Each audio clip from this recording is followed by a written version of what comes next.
Good morning students. जैसा कि अपना चैप्टर चल रहा है सेकंड क्लास 12th का। अभी मैंने सॉरी मेंशन नहीं किया, ऊपर थोड़ा एक बार मेंशन। तो क्लास 12th का ये चैप्टर नंबर सेकंड चल रहा है और आज चैप्टर खत्म हो जाएगा। ये दो टॉपिक ही हैं, इसके अलावा हमारा कोई कॉन्सेप्ट नहीं बचेगा इसमें। तो आज हमारा ये जो चैप्टर है वो खत्म हो जाएगा। तो सबसे पहले आज का हमारा जो पहला टॉपिक है वो है मोलिकुलर मास, अबनॉर्मल मोलिकुलर मास। ठीक है, अभी एब्नॉर्मल मोलिकुलर मास होता क्या है वो हम डिस्कस करते हैं। वैसे तो यहाँ एक डेफिनेशन के अकॉर्डिंग आपको समझा दिया, लेकिन मैं थोड़ा डिटेल में समझाने वाला हूँ। The molecular mass of a solute is different from the actual molecular mass due to the change in a colligative property. This molecular mass is known as the abnormal molecular mass. अब ये कह रहा है कि जो solute का actual molecular मास हो वो क्या है, वो चेंज हो जाए। ठीक है, चेंज हो जाए किसकी वजह से? कोलिगेटिव प्रॉपर्टी की वजह से। और जो चेंज हुआ मोलिकुलर मास होगा ना, उसे हम अबनॉर्मल मोलिकुलर मास कहते हैं। तो ये क्या कहता है कि अगर कोई मोलिकुलर मास कैलकुलेट करना हो सोल्यूट का हमें, तो कोलिगेटिव प्रॉपर्टी एक्यूरेट चाहिए, मतलब हमें एक्यूरेट कोलिगेटिव प्रॉपर्टी चाहिए होती है इसमें।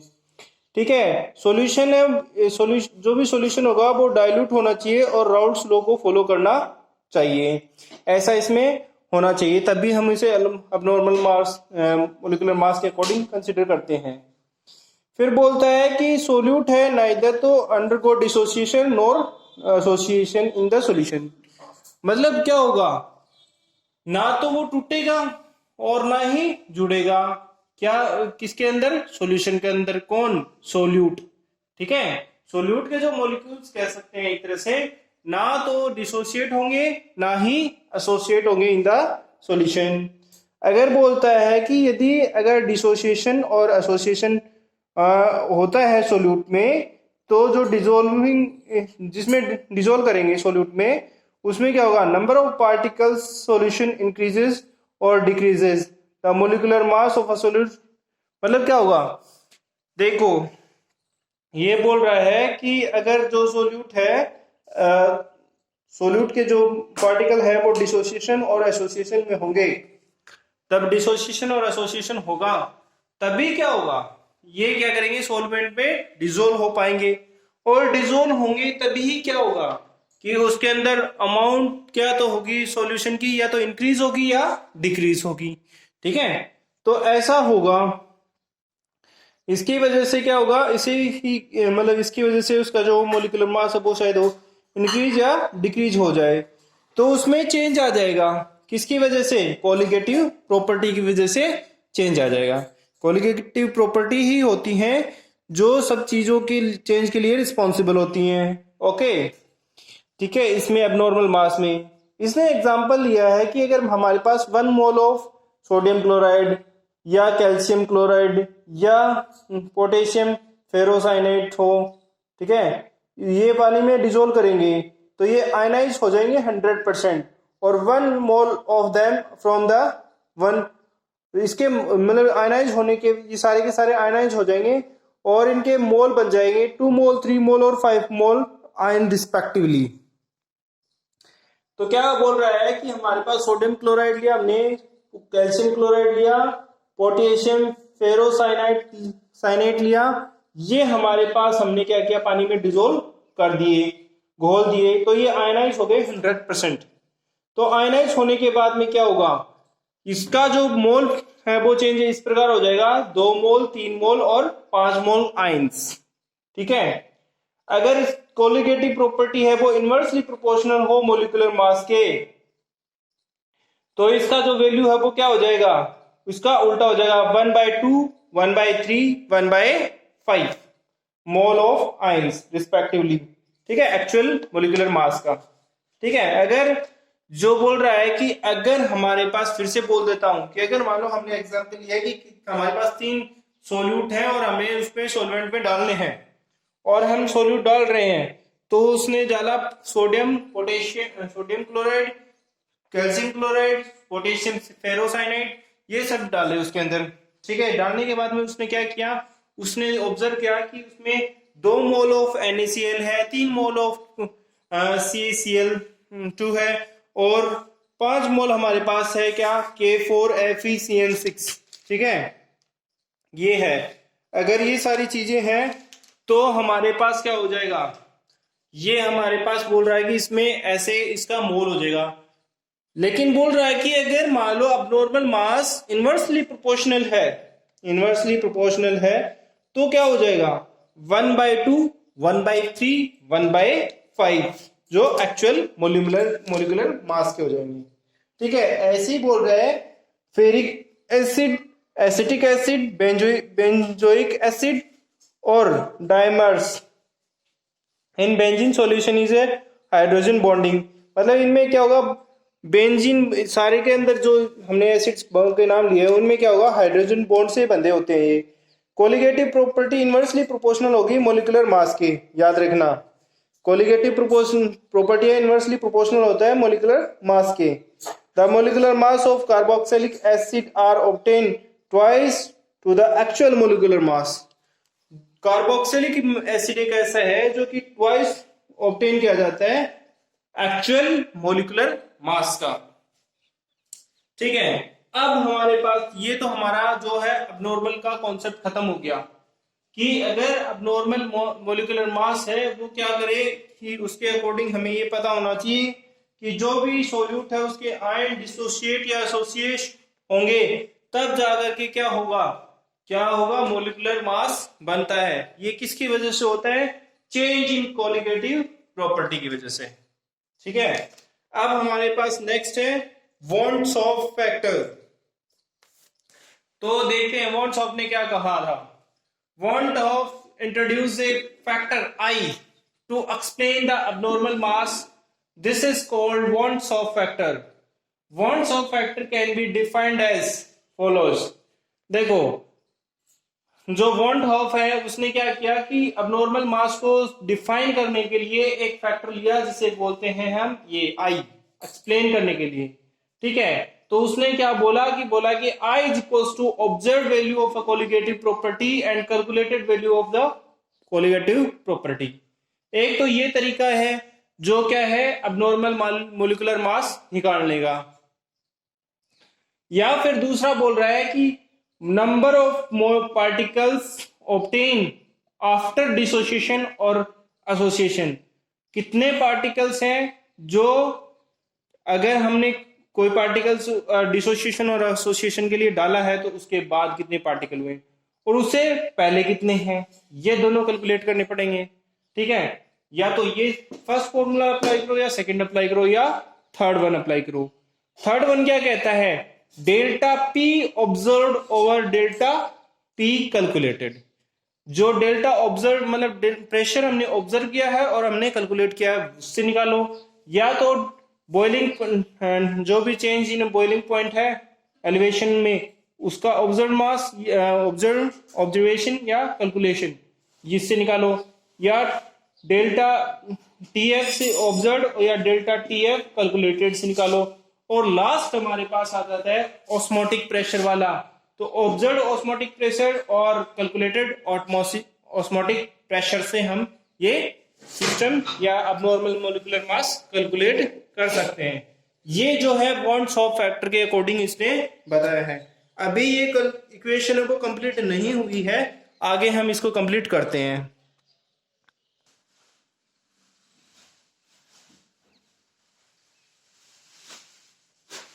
तो चलिए आगे स्टार्ट करते हैं। आगे हमारे पास आता है, आगे जो हमने अभी तक लिखा था कि हमें आई कैसे निकालना है। आई हमने निकाल लिया है। अब कंडीशन बता रहा है कि if I is equal to 1 the solute does not dissociate और एसोसिएट। मतलब आई की वैल्यू अगर 1 हो गई तो जो हमने सॉल्यूट जिसके अंदर डाला है वो ना तो टूटेगा और ना ही जुड़ेगा, सीधी सी बात ये है। कंडीशन 2 रख दी है, अगर ये 2 कंडीशन हम फॉलो करते हैं तो हमारे पास ये टूटेगा और ये जुड़ेगा। अगर आई की वैल्यू 1 से बड़ी हो गई तो ये डिसोसिएट हो जाएगा, और आई की वैल्यू 1 से छोटी हो गई तो ये एसोसिएट हो जाएगा। ये देखिए आई ग्रेटर देन 1 तो ये क्या हो जाएगा डिसोसिएट, आई लेस देन 1 ठीक है तो क्या हो जाएगा associate. The general equation of a colligative properties shows the following change in the dissociation or association of the solute in the solution। अब बोल रहा है कि देखो हर अलग अलग प्रॉपर्टी है वो अलग अलग चेंज करेगी, किसमें चेंज करेगी, इक्वेशन में या डिसोसिएशन और एसोसिएशन में। आई क्या डिनोट कर रहा है, एसोसिएशन और डिसोसिएशन। तो ये अलग अलग प्रॉपर्टी में हम अलग अलग तरीके से यूज कर सकते हैं। अब देखिए यहाँ अगर हम बात कर रहे हैं पहले relative lowering in of vapour pressure, तो हम लिखते हैं P naught A minus P A over P naught A equals to I X B. ठीक है, तो यहां से ये रिलेशन आया है। फिर सेकंड वाली की बात करते हैं तो हमारे पास एलिवेशन इन बॉइलिंग पॉइंट, तो हम लिखते हैं delta T B equals to I dot K B dot M. तो एम की वैल्यू हम क्या रखते हैं, एम की वैल्यू हम ये रखते हैं। ठीक है, क्योंकि ये मोललिटी है तो इसलिए मोललिटी की वैल्यू क्या होती है, ये वाली। तो हम इस वाली इक्वेशन में इसकी वैल्यू रख देंगे। तो delta T B equals to I X I into K B into W B into 1000 over में M B into W A. ठीक है, ये आ जाएगा। फिर सेम एज इट इज क्या है, डिप्रेशन इन फ्रीजिंग पॉइंट, उसमें क्या आ जाएगा, delta T F is equals to K I dot K F dot M. ठीक है, यहां से delta T F is equals to I into K F into W B into 1000 over में W B M B into W A, ये आ जाएगा। And then last हमारे पास होता है ऑस्मोटिक प्रेशर। तो आपको पता है कि I इक्वल्स टू CRT होता है, तो यहाँ I के रिस्पेक्ट में क्या लिख गया, pi equals to I CRT हो गया।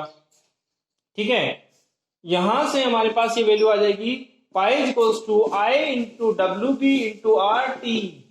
ठीक है, ओवर में एम बी। ठीक है, एम बी। ये हमारे पास जो है इसकी जो रिलेशनशिप है या इक्वेशंस हैं जो क्या करेंगे, कोलिगेटिव प्रॉपर्टी बताएगी, एसोसिएशन और डिसोसिएशन ऑफ सोल्यूट पार्टिकल। तो ये चार प्रॉपर्टी हमने यूज कर ली हैं। ये हमारे पास इसका कॉन्सेप्ट है, एसोसिएशन और डिसोसिएशन ऑफ सोल्यूट पार्टिकल्स। अब हम बात करते हैं आगे, दो कंडीशन और बची हुई है वो और डिस्कस कर लेते हैं। तो चलिए आगे स्टार्ट करते हैं अपन और देखते हैं। तो पहली कंडीशन आती है रिलेशन बिटवीन वॉट्स Hoff factor I and degree of dissociation alpha. ठीक है, तो इसमें दोनों में रिलेशन फाइंड करना है। तो हम देखते हैं कि यहाँ से we have suppose a mole of solute is dissociate in a solvent, मतलब एक मोल है सोल्यूट, वो क्या करेगा, डिसोसिएट हो जाएगा सॉल्वेंट में। Dissociate to give n particles, जो डिसोसिएशन होने पर n नंबर ऑफ पार्टिकल्स देता है। Then degree of dissociation of solvent is alpha. अब ये हम कह सकते हैं कि यहाँ से डिग्री ऑफ डिसोसिएशन क्या होगा, अल्फा होगा। अब number of moles in initial state, देखो यहाँ ए है और यहाँ एन बी है। ठीक है, तो इनिशियल स्टेट पे यहाँ हमारे पास है 1, आफ्टर मतलब जब रिएक्शन होगी तो यहाँ इनिशियल स्टेट पे 0 है। ठीक है, इनिशियल स्टेट पे इसके पास तो 1 है, इसके पास 0 है। लेकिन जब तो प्रोग्रेस हो जाएगी, डिसोसिएट हो जाएंगे, तो इसमें क्या हो जाएगा 1 माइनस अल्फा, क्योंकि इसमें क्या बोला, डिग्री ऑफ डिसोसिएशन क्या है हमारे पास, अल्फा, तो 1 माइनस अल्फा, इसमें अल्फा माइनस हो जाएगा और ये आ जाएगा एन अल्फा। ठीक है, कि भाई एन अल्फा नंबर कितने हैं। यहाँ से क्या है, हम अब क्या करेंगे, हमें particles number of dissociate moles of solute, number of dissociate of moles of solute find करते हैं। तो हम क्या लिखेंगे, इन दोनों को ऐड कर देंगे, भाई इसको ऐड कर देंगे तो हमारे पास नंबर ऑफ टोटल जो डिसोसिएट है वो आ जाएगी। तो 1 minus alpha plus N minus N alpha. तो हमारे पास इसको हमने क्या किया, यहाँ से अल्फा को कॉमन ले लिया। ठीक है, अल्फा को कॉमन ले लिया तो हमारे पास ये क्या देगा, 1 प्लस अल्फा इक्वल ब्रैकेट के अंदर 1 माइनस एन माइनस 1 आ जाएगा। ठीक है, अब ये बोल रहा है कि थ्योरेटिकल वैल्यू, देखो ये तो हमारे पास ऑब्जर्व वैल्यू आई है, ये कौन सी है, ऑब्जर्व वैल्यू, और थ्योरेटिकल वैल्यू या कैलकुलेटेड वैल्यू कितनी है, 1। तो हमने पहले वॉन हॉफ फैक्टर का जो फॉर्मूला पढ़ा था, फॉर्मूला नंबर 3 या दूसरा जो भी है, तो वो क्या था, number of moles after dissociation. Number of moles after dissociation कितने हैं, ये, और और number of moles before dissociation कितना है 1, तो यहाँ इस वैल्यू में पुट कर देंगे तो हमारे पास यहाँ से वैल्यू क्या आ जाएगी, हमारे पास वैल्यू क्या आ जाएगी आई माइनस 1 ओवर में n-1, ठीक है, क्योंकि ये हमारे पास ये चीज़ की वैल्यू आ जाएगी। ओके, तो हमारे पास जो पहला रिलेशन है यानी डिसोसिएशन का वो तो हो गया है कंप्लीट। अब इस पे एक न्यूमेरिकल देख लेते हैं ताकि आपको अच्छे से समझ में आ जाएगा। तो चलिए आगे देखते हैं। अभी हमने एक एग्जांपल ले लिया है, एग्जांपल के अकॉर्डिंग समझते हैं। For example 0.1 molality solution of K4FeCN6 was 40% ionized and at 27 degrees Celsius temperature. Calculate the osmotic pressure of the solution. R की वैल्यू दे रखी है, इक्वेशन दे दी खुद ही, R pi equals to ICRT, ठीक है। तो हमें इक्वेशन से पता है कि जब हमने ऑब्जर्वेशन और वो सब किया था तो वॉन था फैक्टर क्या था, डिसोसिएशन के लिए हमारे पास जो है ये है फैक्टर, ठीक है। तो हमारे पास जो है I इक्वल्स टू हमारे पास हमने क्या लिखा है I plus alpha n-1 over में 1, ये हमारे पास 40% आयनाइज हो गया, ये 5 मोल कैसे आया, 5 मोल ये आया कि मतलब ये जो एंटाइटी है कॉम्प्लेक्स एंटाइटी ये टूटती नहीं है, तो ये 1 मोल है और ये 4 मोल हो गया, तो इसलिए ये क्या हो जाएगा 5 मोल, तो n number is equal to 5 mole हो गया, ठीक है। अब इसकी वैल्यू इसमें पुट करेंगे ना हमारे पास I की वैल्यू कितनी आ गई 2.84, यहाँ से I की वैल्यू आ गई, C की वैल्यू हमारे पास ये गिवन है, R की वैल्यू हमारे पास ये गिवन है, ठीक है, और ये हमारे पास I की वैल्यू आ गई, T की वैल्यू हम निकालेंगे 27.2 प्लस 273, तो ये हमारे पास 300, तो इसको इंटू करेंगे तो हमारे पास 6.98 जो है एटमॉस्फेरिक प्रेशर आ जाएगा, ऑस्मोटिक प्रेशर, ठीक है। ये हमारे पास डिसोसिएशन का मैंने आपको एग्जांपल दे दिया। अब एसोसिएशन का इक्वेशन और बचा हुआ है, वो समझ लेते हैं, फिर हमारा चैप्टर कंप्लीट हो जाएगा। तो चलिए ये लास्ट है रिलेशनशिप अपना, ये करते हैं और चैप्टर को फिनिश करते हैं। तो हमारे पास बोल रहा है relationship between one solve factor and degree of association alpha. यहाँ से हम n number of molecules of solute मान लिए हैं, वो क्या हो गए इस एसोसिएट हो जाएंगे एंड डिग्री ऑफ और जो डिग्री ऑफ एसोसिएशन है, तो यहाँ इनिशियल क्या है n a equals to n a n, ये यहाँ से आ गया। फिर बोला number of after the association, तो ये क्या हो जाएगा 1 माइनस अल्फा ओवर में क्या हो जाएगा अल्फा ओवर n हो जाएगा, ठीक है। तो नंबर ऑफ ऑब्जर्व मॉलिक्यूल्स, तो ऑब्जर्व क्या हो जाएंगे दोनों ऐड करेंगे तो हमारे पास ये कंडीशन आ जाएगी, ठीक है। और थ्योरेटिकल वैल्यू कितनी है 1, तो यहाँ ऑब्जर्व और थ्योरेटिकल वैल्यू पुट करी, ऑब्जर्व ये है थ्योरेटिकल ये है, वैल्यू पुट करी तो हमारे पास यहाँ से 1 से डिवाइड करेंगे तो एज इट इज आ जाएगा ये वैल्यू, तो ये आ गया। फिर इस यहाँ से इस n को इधर शिफ्ट कर लिया तो हमारे पास वैल्यू आ गई क्या ये वाली, तो हम इसको क्या लिख सकते हैं n minus n alpha plus alpha, ठीक है। तो इस n को उधर शिफ्ट कर लेंगे तो यहाँ से ये सिंबल चेंज हो जाएंगे, और यहाँ से जब हमने n को कॉमन ले लिया तो 1 माइनस n ब्रैकेट के अंदर i माइनस 1 आ जाएगा, और यहाँ अल्फा कॉमन ले लिया इसमें इस वाले में, तो यहाँ हम क्या जाएगा 1 minus alpha sorry 1 minus n, तो यहाँ क्या आ जाएगा अल्फा इक्वल्स टू n और i माइनस 1 ओवर में n minus 1 minus n sorry. तो ये हमारे पास जो है रिलेशन है इसका एसोसिएशन का। ये हम अब एसोसिएशन और डिसोसिएशन दोनों चीजें मैंने आपको बता दी हैं। अब आप बात करते हैं एक छोटा सा न्यूमेरिकल और कर लेते हैं, एसोसिएशन पे डिसोसिएशन पे हो गया और ये और कर लेते हैं, फिर अपना कॉन्सेप्ट कंप्लीट हो जाएगा। तो देखिए यहाँ हमारे पास हमने एग्जांपल ले लिया है, एग्जांपल है हमारे पास ये रहा। For example 0.3 gram benzoic acid is dissolved in 20 gram of benzene. The depression of a freezing point of the solution is this. Depression है वो जो है डेल्टा TF है वो ये है हमारे पास। Calculate the degree of association for the benzoic acid. KF है वो बेंजीन का, वो हमारे पास इसने ये दे दिया है, ठीक है। तो अब हम स्टार्ट करते हैं। तो हमें क्या फाइंड करना है, हमें MB फाइंड करना है। MB फाइंड करेंगे पहले हम अकॉर्डिंग टू रूल, MB हमारे पास है नहीं इसलिए हमें फाइंड करना पड़ेगा। तो MB इक्वल्स टू हमारे पास क्या होता है कि KF over delta TF into WB over WB over WA into 1000, ठीक है। तो KF की वैल्यू हमारे पास यहाँ ये गिवन है, डेल्टा TF की वैल्यू ये दे रखी है, और यहाँ पर WB की वैल्यू हमारे पास ये रही और WA की वैल्यू ये रही। तो ये वैल्यूज हमने इसमें पुट की है, तो पुट करने पे हमारे पास क्या गया, WB इक्वल्स टू हमारे पास 241 आ गया, ठीक है। अब आई कैलकुलेट करने का तरीका ये रहा, theoretical value of molecular mass over में observe value of molecular mass. तो 122 तो ये इसकी थ्योरेटिकल वैल्यू है और ऑब्जर्व वैल्यू यही है, तो इससे वैल्यू आ गई, आई की वैल्यू आ गई ये। तो हमारे पास यहाँ हमारे पास क्या है, डिग्री ऑफ एसोसिएशन फाइंड करना है। डिग्री ऑफ एसोसिएशन फाइंड करने का तरीका ये है, एन ब्रैकेट के अंदर i-1 और में 1 - n, तो n की वैल्यू 2 हो गई। 2 क्यों हो गई हमको बता दूं कि यहाँ से, क्योंकि जो बेंजोइक एसिड है हमारे पास वो डाइमर है, यानी 2 यूनिट में जुड़ा हुआ, तो इसलिए ये 2 मोल्स हो गया। तो यहाँ पर n की वैल्यू 2 आ गई और i की वैल्यू हमारे पास ये रही 0.56, ठीक है, और -1 और ये आ गया, इसको इनटू करेंगे तो हमारे पास ये वैल्यू आ जाएगी।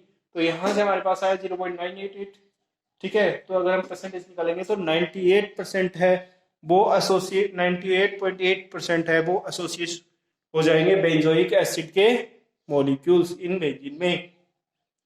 तो ये हमारे पास हमने एसोसिएशन और डिसोसिएशन भी कंप्लीट कर लिया है। तो आज मेरी तरफ से सेकंड चैप्टर कंप्लीट हो गया है। आप लोग इसके नोट्स बनाइए और मुझे सेंड करते रहिए। Have a good night, good day everyone, और बाय।